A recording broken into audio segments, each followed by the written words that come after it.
अगर ये वीडियो आपके दिल को छुए तो दिल से निवेदन है, सब्सक्राइब जरूर करें। आपका सपोर्ट हमारे लिए सब कुछ है। धन्यवाद। बौद्ध रीति रिवाजों का उद्गम। बौद्ध रीति रिवाज बौद्ध धर्म के अनुयायियों द्वारा उनकी आध्यात्मिक उन्नति और शांति की प्राप्ति के लिए किए जाने वाले धार्मिक अनुष्ठान हैं। ये प्रथाएं भगवान गौतम बुद्ध के जीवन, उनकी शिक्षाओं और उपदेशों से प्रेरित है। बौद्ध धर्म की उत्पत्ति 6वीं सदी ईसा पूर्व में हुई, जब सिद्धार्थ गौतम ने आत्मज्ञान प्राप्त किया और बुद्धत्व की प्राप्ति के बाद अपनी शिक्षाएं दी। उनके जीवन की महत्वपूर्ण घटनाओं जैसे उनका जन्म, ज्ञान प्राप्ति, बोधि और परिनिर्वाण, मृत्यु बौद्ध रीति रिवाजों के आधार है। बौद्ध रीति रिवाजों का इतिहास। बौद्ध धर्म के संस्थापक गौतम बुद्ध ने मनुष्यों को दुखों से मुक्ति के उपाय बताए। उन्होंने 8 गुणापद और 4 आर्य सत्य के सिद्धांतों को प्रस्तुत किया, जो बौद्ध रीति रिवाजों का आधार बने। बुद्ध ने अपने जीवन में ध्यान, साधना और दान को अत्यंत महत्वपूर्ण माना। उनकी शिक्षाओं के पालन के लिए विशेष प्रकार के अनुष्ठान और पूजा विधियां विकसित हुई। मुख्य बौद्ध रीति रिवाज। ध्यान, मेडिटेशन। बौद्ध धर्म में ध्यान का महत्व अत्यधिक है। यह मानसिक शांति प्राप्त करने और आत्मज्ञान के रास्ते पर आगे बढ़ने का एक प्रमुख साधन है। ध्यान के द्वारा व्यक्ति अपने मन को एकाग्र करता है और संसार के अस्थिरता से दूर हो जाता है। पूजा और अर्चना। बौद्ध मंदिरों में बुद्ध की मूर्तियों की पूजा की जाती है। बौद्ध अनुयायी बुद्ध की प्रतिमा के सामने दीप जलाते हैं और उनका ध्यान करते हैं, साथ ही उनकी उपदेशों का पालन करने का संकल्प लेते हैं। वैसाख।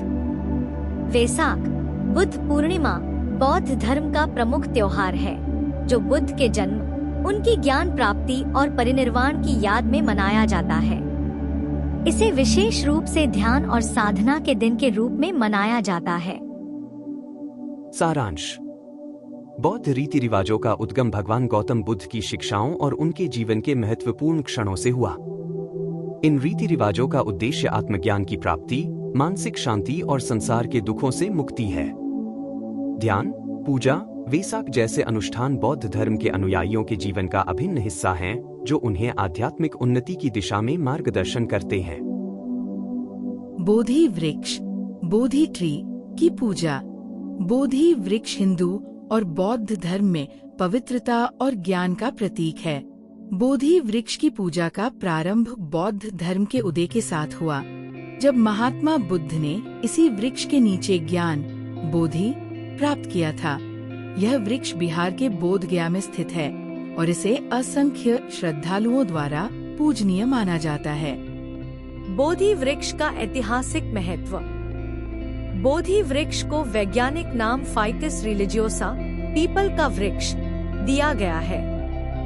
ऐतिहासिक तथ्यों के अनुसार ईसा पूर्व 6वीं शताब्दी में महात्मा बुद्ध ने बोधगया में निरंजना नदी के पास इस वृक्ष के नीचे तपस्या की। 49 दिनों की तपस्या के बाद उन्हें पूर्ण ज्ञान प्राप्त हुआ और वे बुद्ध कहलाए। धार्मिक महत्व। बौद्ध धर्म में बोधि वृक्ष को पवित्र स्थल माना गया है। इसे ज्ञान का वृक्ष कहा जाता है। ये स्थान केवल बौद्ध धर्म के अनुयायियों के लिए नहीं, बल्कि हिंदू धर्म में भी पूजनीय है। हिंदू धर्म में पीपल के वृक्ष को ब्रह्मा, विष्णु और महेश का निवास स्थान माना गया है। बोधि वृक्ष की पूजा का आरंभ। महात्मा बुद्ध के निर्वाण के बाद उनके अनुयायियों ने बोधि वृक्ष को पूजनीय मानकर इसकी आराधना शुरू की। अशोक महान ने बोधगया में इस वृक्ष के संरक्षण के लिए प्रयास किए। उन्होंने इसकी एक शाखा श्रीलंका भेजी, जहां इसे अनुराधापुरा में लगाया गया। आधुनिक संदर्भ। आज बोधि वृक्ष बौद्ध तीर्थयात्रियों के लिए केंद्र है। प्रतिवर्ष लाखों श्रद्धालु बोधगया आते हैं और इस वृक्ष की पूजा करते हैं। इसे ध्यान, शांति और आध्यात्मिक ऊर्जा का स्रोत माना जाता है। सारांश। बोधि वृक्ष की पूजा का उद्गम महात्मा बुद्ध की तपस्या और ज्ञान प्राप्ति से जुड़ा है। यह पूजा केवल धार्मिक आस्था का प्रतीक नहीं, बल्कि आध्यात्मिक ज्ञान और शांति का प्रतीक है। सूत्रों का जाप, चांटिंग ऑफ सूट्रास का उद्गम। सूत्रों का जाप बौद्ध धर्म की एक महत्वपूर्ण धार्मिक प्रथा है, जिसमें बौद्ध अनुयायी बौद्ध धर्म के शिक्षाओं, सूत्रों का उच्चारण करते हैं। ये जाप एक प्रकार की ध्यान और ध्यान केंद्रित करने की प्रक्रिया है, जो मन को शांत करने और आत्मज्ञान की प्राप्ति के लिए किया जाता है। बौद्ध धर्म में सूत्रों का जाप आंतरिक शांति और बौद्धिक उन्नति का एक महत्वपूर्ण साधन माना जाता है। सूत्र शब्द संस्कृत के सूत्र से लिया गया है, जिसका अर्थ है धागा या कड़ा, और इसे बौद्ध धर्म की शिक्षाओं के संकलन के रूप में देखा जाता है। बौद्ध धर्म के संस्थापक गौतम बुद्ध ने अपने जीवन काल में कई उपदेश और शिक्षाएं दी, जो बाद में बौद्ध सूत्रों के रूप में संकलित की गयी। इन सूत्रों में शांति, करुणा, ध्यान और सम्यक दृष्टि पर आधारित शिक्षाएं होती हैं।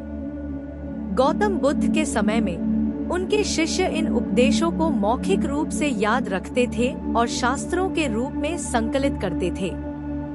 सूत्रों का जाप एक प्राचीन बौद्ध प्रथा है, जिसे बौद्ध भिक्षु और अनुयायी अपने ध्यान और साधना के दौरान करते थे।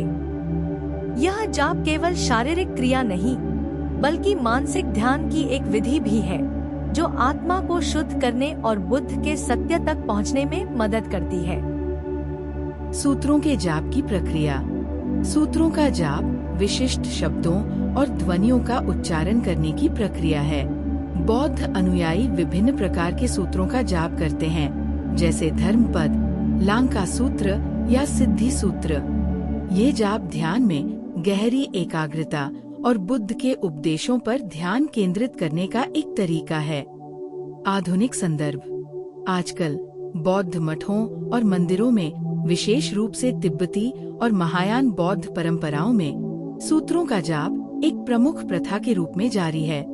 ये न केवल मानसिक शांति और आत्मज्ञान के लिए, बल्कि समग्र जीवन में संतुलन और सकारात्मक ऊर्जा के लिए भी किया जाता है।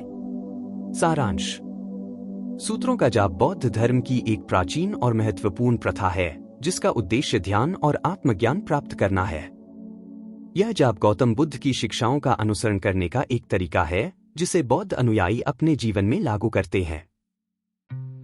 वैसाख, बुद्ध पूर्णिमा का उद्गम।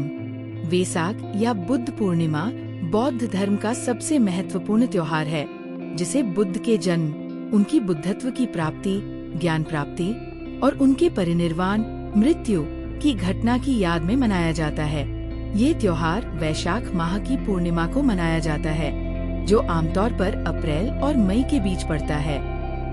वैसाख का इतिहास। वैसाख का संबंध बौद्ध धर्म के संस्थापक गौतम बुद्ध के जीवन से है। यह दिन बौद्धों के लिए अत्यंत महत्वपूर्ण है, क्योंकि इसे बुद्ध के जन्म, उनके आत्मज्ञान की प्राप्ति और उनके परिनिर्वाण का प्रतीक माना जाता है। बुद्ध का जन्म लुम्बिनी, अब नेपाल में हुआ था, और यही दिन उनकी मृत्यु के समय के साथ मेल खाता है, जब उन्होंने परिनिर्वाण प्राप्त किया था। गौतम बुद्ध का जन्म 563 ईसा पूर्व के आसपास हुआ था।